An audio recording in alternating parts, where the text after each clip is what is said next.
चलिए इस पर बात करते हैं। सोचिए, अगर हमारे प्राचीन इतिहास की पूरी समझ ही एक बहुत बड़े धोखे पर टिकी हो तो आज हम इसी रहस्य से पर्दा उठाएंगे। सदियों तक प्राचीन दुनिया के नक्शे कुछ ऐसे ही दिखते थे, बड़े बड़े खाली महाद्वीप और उन पर सभ्यता के कुछ गिने चुने चमकते हुए बिंदु। पर क्या हो अगर ये नक्शा ही अधूरा हो या गलत हो? यहीं पर आती है असली समस्या, जिसे हम कहते हैं विजिबिलिटी बायस या दृश्यता का पूर्वाग्रह।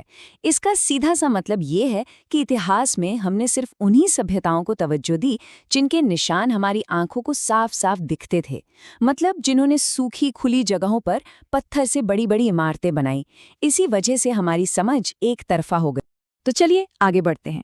प्रकृति सिर्फ एक खूबसूरत बैकग्राउंड नहीं है, बल्कि वो इतिहास को मिटाने वाली एक बहुत बड़ी ताकत है। और मजे की बात यह है कि वो हर जगह अलग अलग तरीके से काम करती है। अब ये बहुत दिलचस्प है। ये बताता है कि प्रकृति इतिहास को कैसे मिटाती है।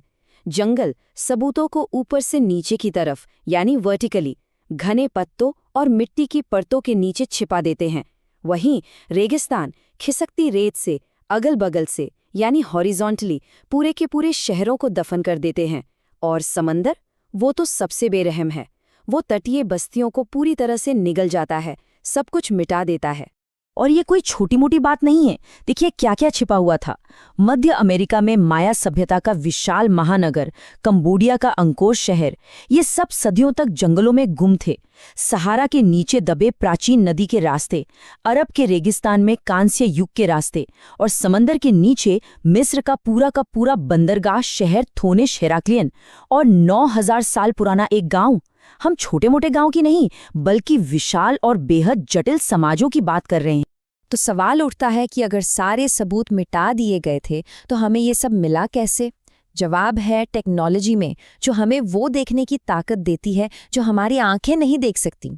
और इस खेल को बदलने वाली टेक्नोलॉजी है लाइडार। इसका पूरा नाम है लाइट डिटेक्शन एंड रेंजिंग। अब इसे एक तरह का एरियल लेजर स्कैनर समझ सकते हैं।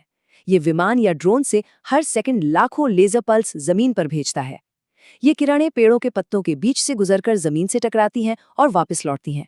इनके लौटने के समय को मापकर ये पेड़ों के नीचे छिपी जमीन का एक कमाल का 3D नक्शा बना देता है। पुरातत्वविदों के लिए तो ये जैसे एक सुपर पावर। और इसका असर देखिए, लाइडार से पहले माया सभ्यता का इलाका बस एक घना अंतहीन जंगल दिखता था। लगता था जैसे यहाँ कुछ है ही नहीं।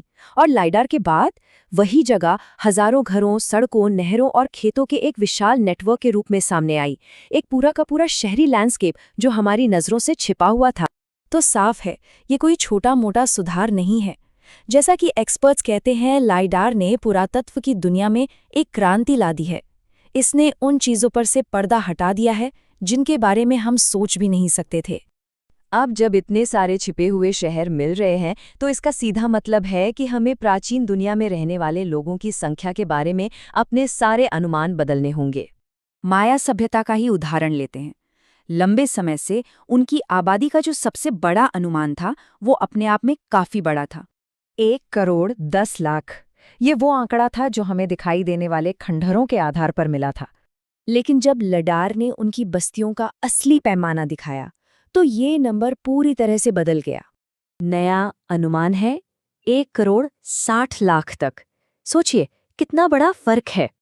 ये सीधी 45% की बढ़ोतरी है। मतलब जितना हम पहले सोचते थे उससे लगभग आधे लोग और ज्यादा। हैरानी की बात तो यह है कि इस रिसर्च को लीड करने वाले वैज्ञानिक भी इन नतीजों से चौंक गए थे। उन्हें थोड़ी बहुत बढ़ोतरी की उम्मीद तो थी, लेकिन 45% का उछाल देखना वो वाकई हैरान करने वाला था। तो ये सब क्यों मायने रखता है? क्योंकि ये सब कुछ बदल देता है। ये सिर्फ नंबरों का खेल नहीं है, ये मानव सभ्यता की पूरी कहानी को फिर से लिखने जैसा है। तो मानवता की नई कहानी क्या है? पहली बात, प्राचीन समाज अलग थलग नहीं थे, बल्कि आपस में घने रूप से जुड़े हुए विशाल नेटवर्क्स थे।